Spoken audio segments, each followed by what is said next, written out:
everyone, with all this talk about Spider-Man lately, I've decided to become the wall crawler myself. You see, Peter Parker was bitten by a radioactive spider, so all I need is this dead spider and a microwave.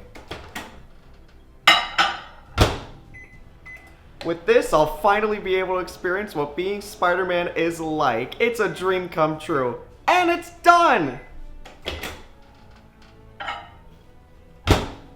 Well, you know what they say. With great power comes great responsibility. Man, they got a GameCube here? God, I can't feel my legs.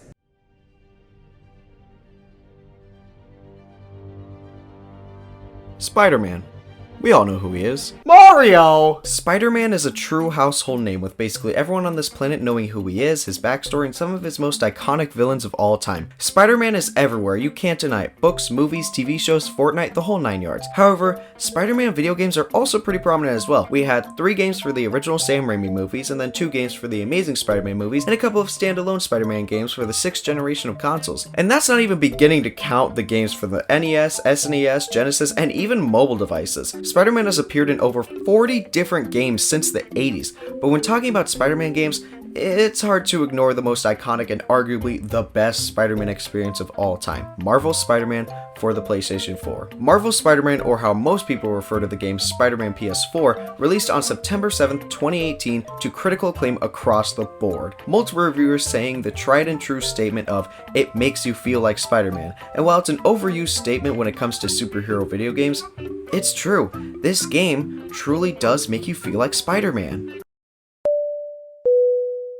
So Spider-Man PS4 was a success both commercially and critically, but that all doesn't matter because now it's my turn to really give it my 2 cents. Well, before we dive deep into the meat and bones of Spider-Man PS4, let's first talk about the story, which shouldn't be that bad since it is a Spider-Man game after all. Oh wait, there's a smudge. Oh no.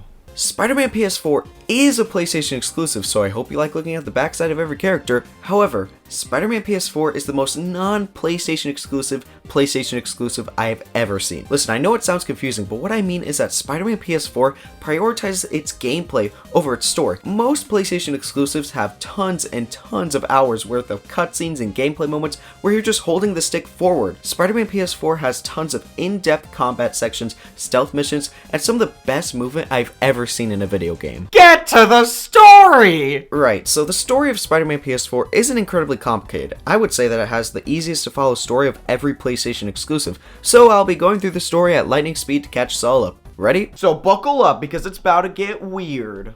We start off Spider-Man PS4 with Peter Parker in his bedroom asleep when he suddenly gets a word from a police radio that Wilson Fisk is causing some trouble. Of course, Peter suits up as Spider-Man and heads to where Fisk is. Now, Spider-Man PS4 skips over the Spider-Man origin story, and I think that was a great choice by Insomniac Games.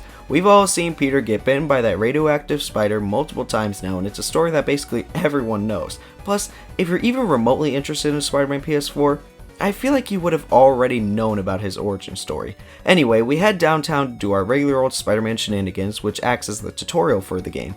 We then fight Fisk and send him off to prison.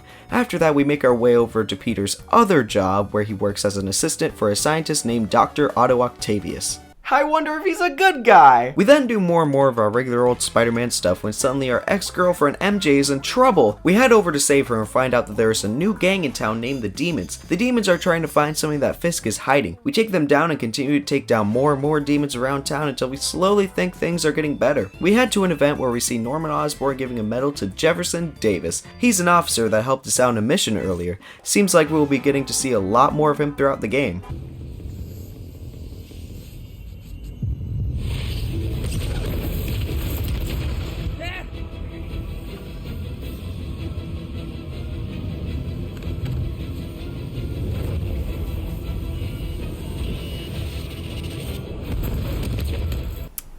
Okay, I was wrong. After this, we find out that the leader of the demons is none other than Martin Lee. We met him earlier when we went to Feast, a place Aunt May and Martin Lee created to help out homeless people in New York City. We go on and on doing more Spider-Man things, trying to figure out why Martin Lee is doing all this. While this is happening, Martin Lee is trying to get his hands on something called Devil's Breath, something that would definitely cause terrible things to happen in New York. You know, typical villain things. After a while, we get a call from our friend at the police department, Yuri, which, by the way, this character is named Yuri, and the voice actor for Spider-Man in Spider-Man PS4 is also named Yuri. Yuri tells us that the raft, which holds tons of Spider-Man's greatest villains, has broken loose. We head on over to stop everyone and meet up with some classic villains: Electro, Scorpion, Rhino, Vulture, and Martin Lee, who was recently arrested and put in the raft, and now he's out again. But there's someone who was behind the raft breakout all along. Now seems like a good time to update you on Dr. Otto Octavius. You see, him and Peter were creating this prosthetic arm that could connect to the brain. Pretty cool stuff. Well, in the middle of his work, Norman Osborn comes in and takes all of Otto's equipment and deems his lab a safety hazard.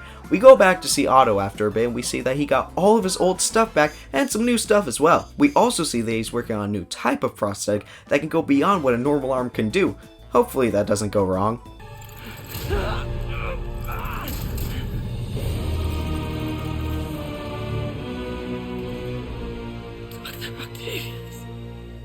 Oh.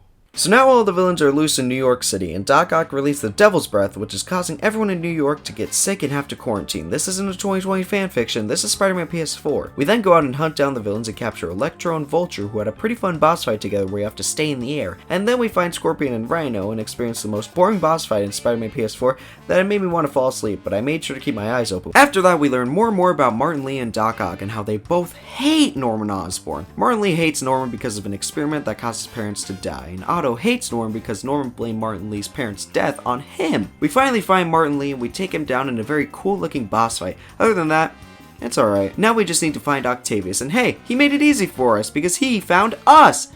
Oh, and he took the Devil's Breath anti-serum. So we fight Octavius on the side of an Oscorp tower with our cool new suit upgrade, and we take back the serum. Man, Spider-Man's been through a lot lately. Maybe he should just go home with his Aunt May.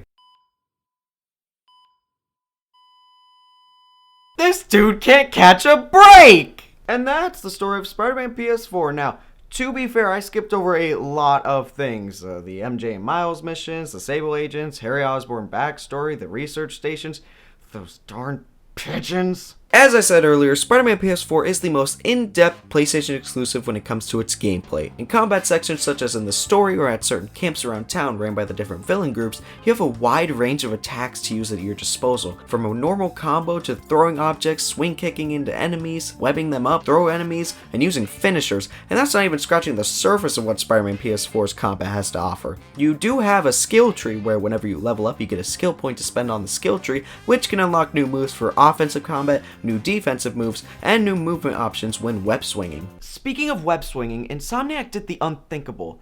They made traveling from point A to point B interesting. Web swinging in Spider-Man PS4 is the best aspect of this game, hands down. It feels so natural, even from the very first moments of the game, all the way to the end. Getting from level to level is so much fun as you feel so fast when moving through the streets of New York. It all feels so fluid and natural that it truly makes you feel like Spider-Man.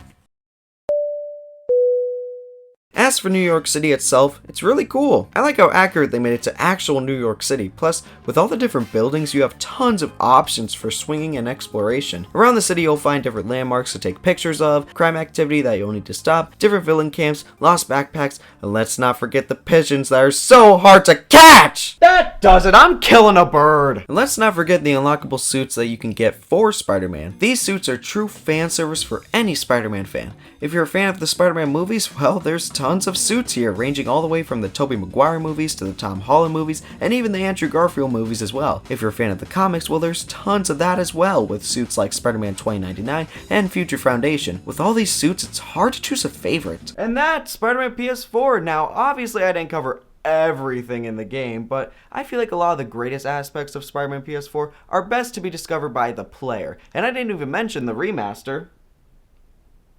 Alright, let's talk about this. So, 2 years after Spider-Man PS4 released, the PlayStation 5 launched, and so did Spider-Man Miles Morales, a side story to Spider-Man PS4 based on Miles Morales. If you bought the Ultimate Launch Edition of the game on PS5, then you got Spider-Man Remastered included with it, and this is the best way to experience Spider-Man PS4. With this remaster, we have updated visuals, a higher frame rate when playing on certain picture quality modes, as well as exclusive suits which were added at a later date to the PlayStation 4 version of the game. Of course, it's the exact same game, except for one thing. Peter's face is completely different. They replaced the face actor for Spider-Man PS4, but not the original voice actor. so it's the exact same experience if you're blindfolded. I know some people were not the biggest fans of the new Peter Parker face, but me personally, I didn't mind it as I thought his face matched the voice a little better. However, I don't have a personal preference. Spider-Man PS4 kept getting updates years after launch, adding mostly new suits. They even updated the game very recently, adding suits from Spider-Man No Way Home. There are also 3 DLC episodes, The Heist, Turf Wars, and Silver Lining. I haven't played through all of these yet, so maybe this is a discussion for another day. So, Spider-Man PS4, do I like it? No, I love it. This is probably the best superhero game of all time to me, but this is also coming from the same guy who hasn't played any of the Batman Arkham games. But with a game like this loved by many people, it gets me wondering, what do actual Spider-Man fans think of Spider-Man PS4? Sir, what are your opinions on Spider-Man PS4?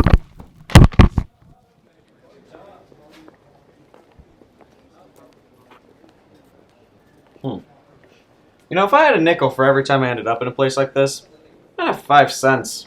Jackson Lindbergh. That is your name, correct? If it's what's on my birth certificate, then probably. What do you remember last? Well, I was sitting at my desk talking about Spider-Man, and when I was done, I got knocked out and ended up here. You were talking about Spider-Man? Well, it appears we have the wrong guy. Yeah, you must. All I did was talk about Spider-Man PS4, and suddenly I ended up in a place like this. Really put a dent in my day. Oh, Spider-Man. Like, the game, Spider-Man. Yeah, it was actually really good. I really liked the web swinging and how fluid it was, and the combat was really good too. It was really cool how you could string a bunch of combos together. And the story, man, that was impressive. Yes, you are the right man. The right man for what? Tell me, Jackson. Do you like Mario? Oh, do I? Then you're perfect for this job. Years ago, you could find any information you wanted about Donkey Kong 64 on the internet. And now, it's as if the game never existed. Do people really not know about Donkey Kong? He's an ape! Yes. I know it's tragic. There's nothing we can do about it. At least, not without you. Me? You see, Jackson, we've been recruiting people like you for years. And just recently, you showed that you have what it takes to be an asset to our mission. Your mission is to remind everyone about Donkey Kong?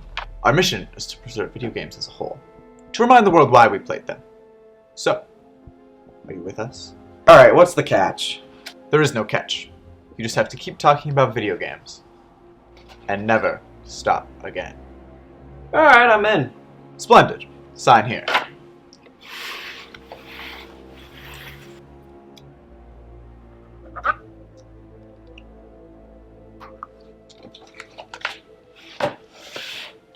Perfect. Now I should also give you your dreaded game.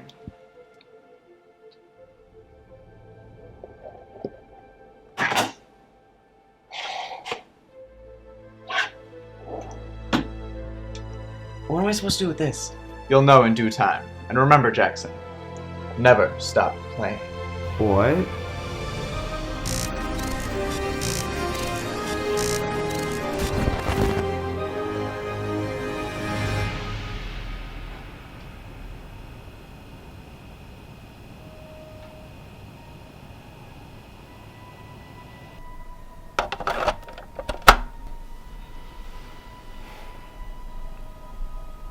Am I in a cult now?